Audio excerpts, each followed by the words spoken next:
It is the current thinnest foldable at 9.9 millimeters. So that's more than 30% thicker. And you see the struggle here is to make it slimmer and lighter. The smallest Apple Watch, the 41mm model, is probably gonna get axed. A couple of new groundbreaking health features that might really elevate the Apple Watch. So it will be a big feature for everyone. It seems strange, like almost unbelievable. Hello everyone, welcome. This is PhoneArena Show. Today we have for you news regarding the Apple Watch Series 10. Upcoming watches from Apple. Big changes are expected there. We have the attack of the super thin, extra slim, and beautiful and shiny foldable phones from Honor and Xiaomi. And then we have news very interesting about record Samsung profits. We're gonna look into where those profits came from, basically. But anyways, with me, as always, is Vic. And Vic, by the way, if you don't know, for those of you who don't know, is a crazy enthusiast when it comes to smartwatches. Like one of the few people I know personally in love with their smartwatch. Hopefully not too intimately. Anyways, he's gonna tell us now about the Apple Watch Series 10 and what we might expect out of it. Hey everyone. Well, that's right. I love smartwatches. I keep changing them. I cannot settle on just one. And right now I'm using a Garmin smartwatch, but I've been using them all. I've been using the Apple Watch for quite a while. I've been using the Samsung's Galaxy watches and a few others in between. But what I want to talk about today is mostly about the upcoming Series 10 because we got a few big leaks about these watches. They're coming along with the iPhone 16 series in September, which is not too far away. And there are some big news about the Apple Watch Series 10. And by the way, when we say Series 10, this is not about the Watch Ultra, right? This is the regular mainstream Apple Watch. That is right. And we also will have a new Apple Watch Ultra 3 and possibly even a new Apple Watch SE. So it's shaping out to be a big year for Apple Watches. But first, let's say, why do we have the Series 10? Is it year 10? Is it the anniversary year? Is it year 10? For the Apple Watch? So the Apple Watch was originally unveiled alongside the iPhone 6 way back in September 2014, which would make it exactly 10 years, but it was launched later on in April of 2015. So there was a gap of between more than half a year between the announcement and the actual launch of the very first watch. So what does Apple consider the anniversary year? Will this be this year or will it be next year? Well, they have reasons to celebrate both of those years, but we'll see. So we'll see what happens. But good news is that even if the biggest new features don't come to this watch, there is hope that next year we'll see maybe Apple will treat next year as the anniversary year and we'll get even bigger features then. Interesting. Yeah. But this is gonna be the 10th generation Apple Watch, right? That is the expectation. Series 10, probably Apple's gonna We market. haven't like skipped numbers like with the iPhone. No, not right now. We Just started with Series 0 if we count the very first one, and I don't think that we have skipped numbers yet. Like with the iPhone, we used to have the iPhone 8, and then we jumped to the iPhone 10. Yeah, but then we also had S generation, so I'm not even sure at which exact generation we are with the iPhone. Yeah, but what I'm saying is that we did not have an iPhone 9. We had iPhone 8, and then we jumped to iPhone 10. And with the Apple Watch, this hasn't happened, right? No. With the Apple Watch, we're going consistent. we're going consistent numbers, 1, 2, 3, full numbers. So we haven't skipped anything there. Right. We have an occasional SE here for some more budget-friendly options, but that it's is a separate kind of thing. Yeah, that's true. Okay, so that's the 10th watch, 10th generation watch. That's the 10th generation watch. Okay, so let's see what is the new thing about it. And first of all, big change to the sizes. Now, you probably know the Apple Watch comes in two sizes. You have a small size, which is really small, currently 41 millimeters. And you have a bigger size, which is around 45 millimeters, which is suitable for most wrist sizes. But if you have an extra large wrist, you probably want an even bigger size. like the Apple Watch Ultra, which has a 49 millimeter size. Right.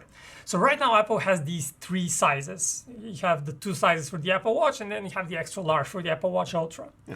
Now, here's what's happening. According to leaks, we have Mark Gurman, of course, from Bloomberg, saying that the smallest Apple Watch, the 41 millimeter model, is probably gonna get axed, and we're gonna have two new sizes, a 45 and probably a 49 millimeter Apple Watch Series 10. No longer a small model, but a large and an extra large model. Interesting. Which is interesting because, as far as I know, many people like the small size. It's probably not nearly as popular as the bigger size because that one is more universal. But there are some women, some people with smaller wrists, like all sorts of people who prefer the smaller size. And we don't know what's going to happen to that. It's one possibility is that the Apple Watch SE will remain available in those previous sizes, so it will have the smaller version. But when it comes to the Apple Watch Series 10, well, sorry, you're only gonna have the big and extra large models. That would be very interesting and strange a little bit. Now, big question around that. We don't have an answer to that, but what do you think will happen to battery life? Because you get a bigger model, maybe finally we will have an Apple Watch Series 10 at a reasonable price that gives you finally that 2-day battery life, which is the same as on the Apple Watch Ultra. And that would be great, right? I mean, yeah. I mean, as the watch gets bigger, you would expect a bigger battery. I would personally expect a bigger battery. Of course, we're talking about Apple, so that's not sure at all. And it might still keep that 2-day battery life on the Apple Watch Ultra kind of as the exclusive feature. So we don't know, but it's a very exciting possibility. So if you're looking for an Apple Watch that doesn't cost a fortune like the Ultra and still gives you that 2-day battery life, you might finally get it this year, which is big news. I hope so. Like, I mean, that 1-day battery life, 1.5 day work. Yeah. With the It's Series 1 day and a half, yeah. It's terrible. It's terrible stuff. Yeah, but here to further talk about these rumors, we also have another rumor that says these two larger sizes will actually be slightly slimmer. Okay. But we don't know how much. It might just be the sensors kind of slimming down. It might be the actual body. And the Apple Watch is already quite slim. So honestly, we don't know. I would expect if they become slimmer, it would be a very minor reduction in thickness. I doubt it's going to be like radical change. Yeah, and if it is indeed a radical change, then the battery life equation might not work. So we might still get lower battery life, like the typical 1 day and a half battery life. Slim it down. Yeah, but those are the big rumors when it comes to just the hardware design of the new Apple Watch Series 10. Interesting. Yeah. And what happens with the screen size? Or is it possible that the overall body of the watch doesn't change as much as the screen does? Yeah. Or is it like just general dimensions increase? Yeah, I think that it will be a general increase in dimensions. If you have this larger model, it's inevitable that it has to be bigger in size. And also you probably have a screen very similar to the size on the Apple Watch Ultra. But when it comes to the 45 millimeter model that is expected to stay, I would expect the screen to be about the same size. Maybe the bezels could be reduced just ever so slightly, but they're already quite slim. Yeah. So I don't expect to see major changes in the screen I department. mean, the only reason they would axe the small model is if it doesn't sell as well. Yeah, I guess that's it. I guess that's the major reason they're doing this. Interesting. But the really interesting things are happening, I would say, under the hood, where Apple is working to introduce a couple of new groundbreaking health features that might really elevate the Apple Watch. But unfortunately, latest reports say that these features there are some obstacles on the way, and probably the biggest feature that Apple has been kind of working on for in the last decade is glucose monitoring. With glucose, that's your blood sugar, of course, very important for diabetics. But of course, now more and more research is suggesting that even regular people would benefit from controlling their blood glucose and keeping it relatively steady. So it would be a big feature for everyone, not just for diabetics, what I'm saying. Unfortunately, it seems that Apple has bumped into some major obstacles there, so we're not getting it this year. Probably in the next couple of years, but even that is not certain. So that is the big disappointment with the latest leaks. Right. What about the other health features that are rumored? Okay, the one that was most anticipated in the Apple Watch Series 10 was the high blood pressure sensing. And this is a really interesting feature because, well, usually you have to use, the typical cuff here that you put it on the hand. It's a very lengthy process. And this would be super easy. You have your Apple Watch and it kind of gives you your heart blood pressure, I would say, readings. Yeah. But unfortunately, it seems that the idea here is now becoming much clearer. So it's not going to be just your current blood pressure and you don't get the current number.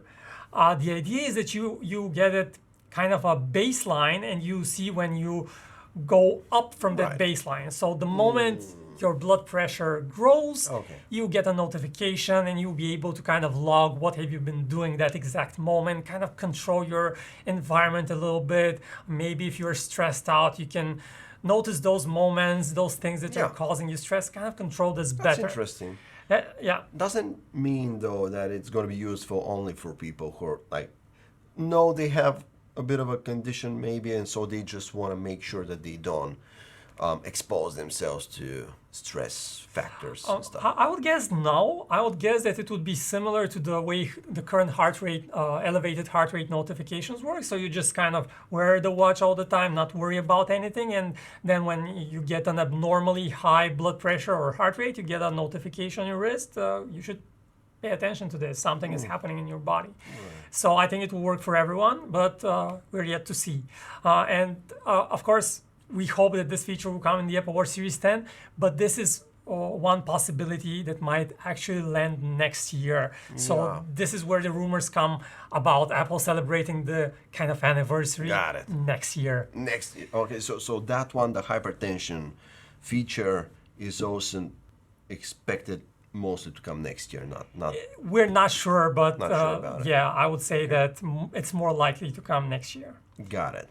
And then you have the last feature, which is really interesting because there is a bit of a, you probably heard, legal battle with Massimo Corp, which is a corporation that has some patents, especially around blood oxygen. If you remember last year, Apple was banned from selling the Apple Watch in the US, which was shocking news for the biggest smartwatch maker. But it seems that dispute is still not resolved. And what did they do? Did they just disable the feature to keep selling it? Yeah, I think they disabled the feature to keep selling it. And if you ask me, I'm not sure what's the current status. As far as I know, you cannot use the feature still in Apple Watches sold in the US, but maybe someone can correct me about this in the comments. I think that is the current situation. So basically, here, the new feature that Apple is developing is around sleep apnea, which is a problem for many people. And in order to give you that data, Apple is using the blood oxygen reading. The sensor. Okay. Yeah. So, of course, you have these problems with the legal disputes, so we're not sure how it's going to proceed about it. It can kind of argue that it's not using the blood oxygen data directly to give you the blood oxygen numbers, but instead it gives you sleep apnea data. So it can kind of try and go around that, but we'll see. We'll see. Alrighty. So lots of new things in the Apple Watch in terms of possibilities, possibly a new design. And I wanted to tell you the most interesting thing is actually happening around the Apple Watch SE. Would you guess what would that be? I have no idea. Honestly, I mean, it's crazy that the most interesting thing of all of this is about the SE. But what is it? We're gonna get one. So do you know how Apple sells the Series 10? What is the upsell? Why would you buy a Series 10 instead of an Apple Watch SE? What's the biggest differentiator? What would you think? You get the newest chip. Okay, this is true, but it's bigger screen. Not a major no. I don't know. What is it? That's a good point. So many people don't know this, but it's a small detail. It's actually about the charging. So the Apple Watch SE keeps the slow charging. So it takes around an hour and a half to fully charge. or at least to get a decent charge.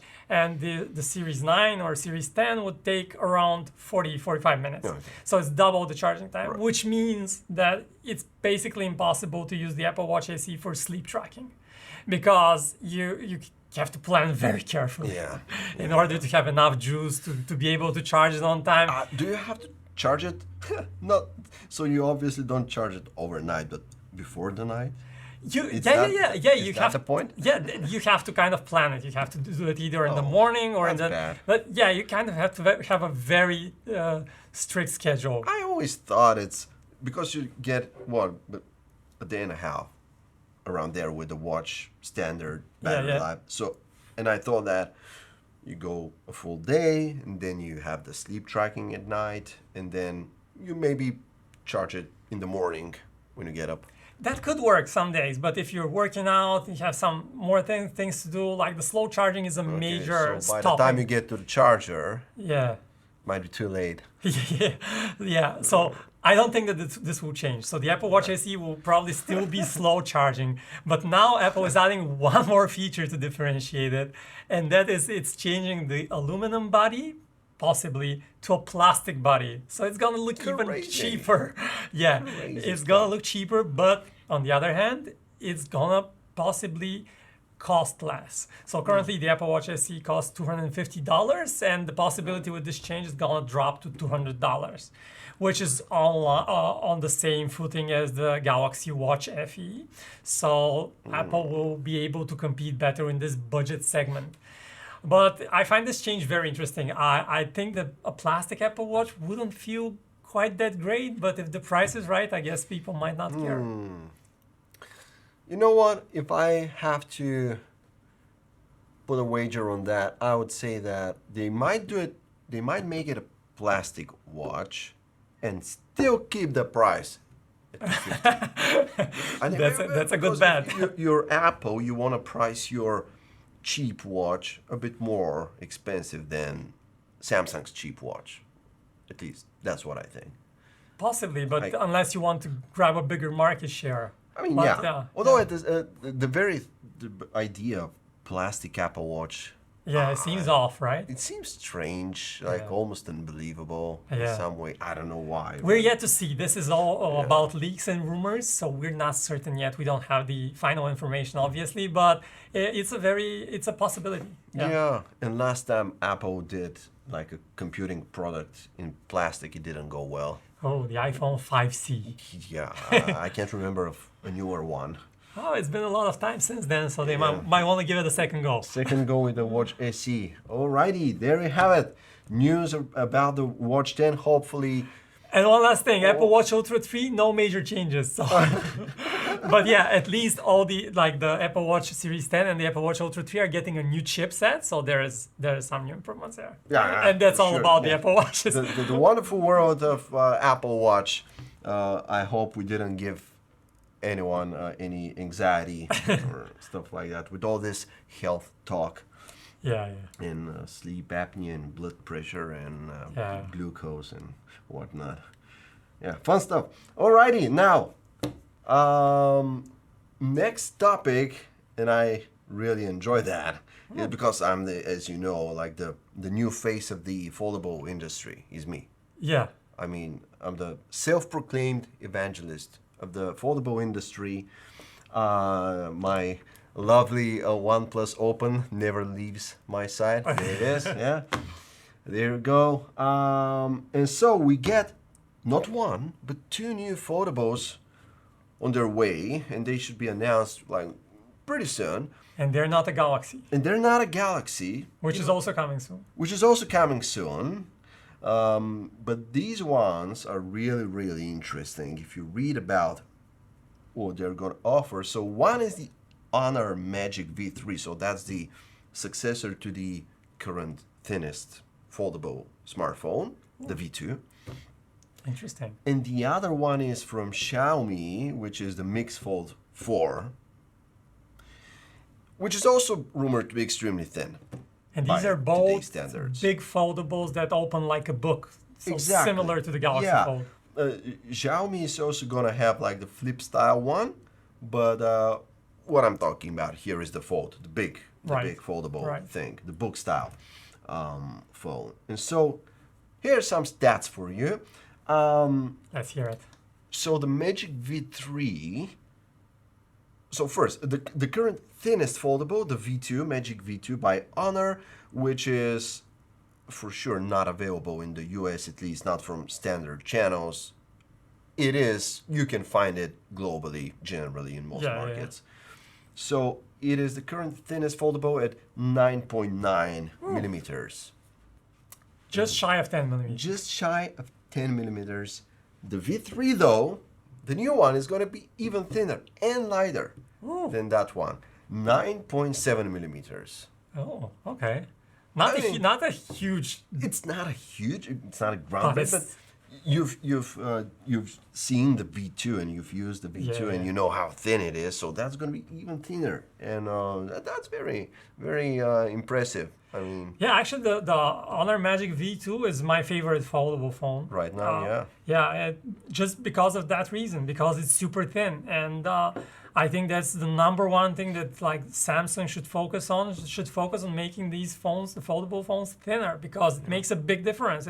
When it's closed, it feels like a regular phone. Pretty much. That's not the sensation I get when I use the Galaxy Fold. Not really, yeah. And then lighter. So the V2 was 231 grams, which is already in the ballpark of something like the iPhone 15 Pro Max or the Galaxy S24 Ultra. Cool, yeah. Pretty much. And now the V3 is getting even lighter at 226 grams. Nice. Which is a pretty decent upgrade. And so thinner and lighter, 9.7 millimeters. I can't wait to see that and feel just how it feels in the hand. This is a foldable phone. It's like two phones in one, which you're unfolding. Very interesting technology breakthrough here from Honor. I wonder why. And we know you already have a lot of leaks about the Fold 6, which is obviously the big story this month. A lot of leaks, a lot of information that we can more or less trust. I mean, it's not confirmed yet, but the sources are pretty credible, and it's still above 10 millimeters. Yeah, I think it's thick. It's about 12. Yeah, 12 or even 13. Rumored to be 12 to 13 millimeters. Interesting how Honor's done that, to go so thin, so slim with the V3. Yeah. That's the big topic, pretty much, because it's foldables. Its weight and thickness are very, very important here. Yeah, I just took a look. The Galaxy Fold 5, the currently available Fold from Samsung, is 13.4 millimeters. So that's more than 30% thicker. That's a big. It's a third thicker. Yeah, that's a lot, man. I mean, I think in these, I saw some leaked Magic V3 shots. Right. I think there are like hands-on unboxing videos and images online that you can see, and it was like stacked on top of what I think was an iPhone 15 Pro something. And like they didn't look too much different. The foldable with the iPhone, which is very interesting. Yeah. I'm looking forward to seeing that phone. And of course, you get your Snapdragon 8 Gen 3 upgrade. The camera, nothing really major here. Same 50 megapixel main camera is expected. Of course, it might be upgraded in some way, but just generally not a huge upgrade is expected there. Though the zoom camera is going to be a bit better from 2.5x to 3.5x. That's good. That's good. I think that the zoom camera is kind of the last frontier for foldables, because you don't have that much space in the camera island or whatever you call it. Focus is to keep it thin, right? And in order to get a bigger zoom camera, you need some more space. So good for Honor that they managed to give you that longer zoom. Generally, if you're making the foldables, and you see the struggle here is to make it slimmer and lighter and everything, and so you cannot just put a bump this thick for the camera. If you're not OnePlus, that is. So OnePlus, please chop that off. It's too big. Ridiculous. Slight upgrade to the battery as well, from 5,000 to 5,200 milliamp hours. Fast charging, 16 gigs of RAM. IPX8 is expected to be the resistance certification, so no dust proofing yet. I think no foldable has dust proofing, so that's something for the future, I guess. Pretty much the industry standard right now. Yeah. And then the other one is the Mix Fold 4 by Xiaomi. The thickness here is not known yet. Okay. What we know, at least from information we have out there right now, is it's gonna be just over 9 millimeters. Okay. What that means, I don't know. I saw it written somewhere as 9.x millimeters. Okay. So that's the game there. It's gonna be like the last moment reveal. I would bet on 9.6. 9 point, just a little bit thinner than the other. Yeah. That's gonna be the world's thinnest. I think Foldable. I think that's what I saw in some leaks that they're kind of advertising this as the upcoming world's slimmest phone, or at least that's what some of the leaks mentioned. So it's probably gonna be just a tiny bit slimmer than the other. I like how these guys are competing against each other and not against Samsung so much. Yeah, that's really interesting. Like it seems like these Chinese companies like Xiaomi and Huawei also and Honor are kind of really stepped up to that next level in foldables, and they're kind of competing amongst themselves. Yeah, you have to when when the competitor right now is Samsung, which doesn't seem to be putting so much emphasis, let's say, on the foldable side of things, which may not be a problem necessarily, considering the next topic of record-breaking Samsung profits. But anyways, yeah, and just finally for the Xiaomi, again, Gen 3 processor, 50 megapixel camera again, over 5,000 milliamp hour battery, and wireless charging again, IPX8 certification, That's nice. fast charging, 67 watts in that ballpark. So this one will also be protected from water and no dust protection. Yep. And I guess both of them won't have a crease, or basically won't have a crease, which is, again, another feature that kind of sets them apart from Samsung, right? Because you still have the Yeah. crease on. Yeah. At least these are the I'm expectations. not sure about the Xiaomi, if the Mix Fold 3 like smooth out the crease. Yeah. Not sure about that. The Honor V2 still has a little bit Yeah, of yeah. a crease. It's not entirely flat, like something like the open. Yeah, and one interesting detail I want to add to that is that leaks also claim that the Xiaomi Mix Fold 4 might be also available in Europe and globally. Obviously yeah. not in the US, but at least currently, if you wanted to buy it globally, you couldn't. The Xiaomi series, the Xiaomi Fold series, I would Yeah. say. These are only available for China and probably some other Asian markets, but not in Europe. And that's changing with the Fold 4, which is quite Which is exciting. great. Yeah. And I mean, you probably could import the Oh, of course. the yeah. Chinese Yeah, yeah, ones, but it's gonna be maybe have some strange ROM Yeah, and yeah, in Chinese language. It probably is gonna have English, but especially with foldables, I think you need to have a clear, I don't know, store or company which sold it to you, which you could easily go to for service, Oh, definitely. repairs, stuff like that, because you don't know. I mean, they're getting more reliable, but still, it's a foldable phone. Yeah, that's a good point. That's a I good would point. much rather know that I have like a big company, the retailer to rely on for quick servicing. Yeah. But on that note, Samsung may not be pushing too much on the foldable innovation side, but on the general winning at life and business front, it's doing pretty good. It seems they've released their profits guidance for second quarter of this year, and it seems to be their highest performing quarter for the last, I don't know, maybe 2 years or something like that. A record quarter. Yeah, pretty much. They are expecting to post 10.4 trillion South Korean won. You should tell me what this means in This dollars. means 7.55 USD billion. So 7.5 billion in operating profit. Yeah. That's a good number. It's a good round number. That's their record since Q3 2022. Yeah, I think last year they had a big slump in sales, wasn't that? For some reason, I don't know why exactly what happened there, but yeah, you can read a lot of titles online which say like they have 15x growth since So last year. so this quarter is 15 times the profit compared to the same period last year.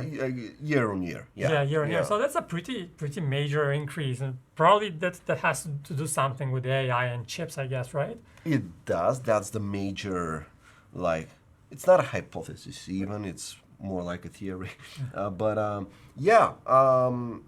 This whole growth thing is said to be driven primarily by the semiconductors division Okay. producing high bandwidth memory chips to be used in AI processors, Okay. machines. I don't know. So probably like maybe you have an NVIDIA GPU with high bandwidth memory from Samsung or something Yeah, like not that. really sure if it's in the GPUs because NVIDIA is currently producing these massive machines used Right. for AI number crunching or whatever it is. I'm not Right. really sure about it. But in what I know is that Samsung's chips, which are responsible for this tremendous growth, are not even used yet in NVIDIA AI processors. Oh, okay. So they're not even a supplier to NVIDIA, which just became like the biggest company on earth, Yeah. north of 3 trillion US dollars in market cap, which is, NVIDIA, all of a sudden, the biggest company. Yeah, There you go, AI. It was a big surprise. But I guess the Galaxy S24 series also make up some of that. Reports say they are quite successful, but probably not on the same level as the chips division. They do seem to help a lot. These numbers are not official, but according to analysts, so they predict something like 5 trillion of those 10 trillion total, let's say, Okay. won. Half of them. Half of that is from the semiconductor division. Okay. Again, those high bandwidth memory chips for AI applications and stuff. And then 2.3 trillion are coming from the devices division, which actually includes phones, the computers, that kind of thing. So all of that. Right. And then you have 700 billion won from display division and home appliances. Okay. So That's pretty much the major distribution. so phones kind of make up like a quarter of Yeah, those profits. about that. Okay. Well, And Not a bad out of number. those, I would expect that maybe the S24 line, Yeah. maybe even the A series make a big part of that. I'm not sure if the A series makes so much on the profit side as much as on the revenue side, but it's a possibility. Yeah. I would guess that the higher end probably, yeah. flagships probably help for the profits the most. Right. Yeah. But that's pretty much it. And by the way, for next quarter, they again expect such a huge jump again in operating profits. AI is the name of the game. Imagine what would happen to Samsung's chip division if they just all of a sudden are signed, make a deal with NVIDIA to supply I think them all with chips. companies should have a new strategy. They should just keep repeating the word AI. AI, and wait for magic to happen. Wait for magic to happen. Just like rub the lamp and expect the genie, the $1 billion genie to come out. That's a good idea. We can start right now. Let's go. AI. Thanks for watching, guys. See you in the next one. See ya. AI. AI.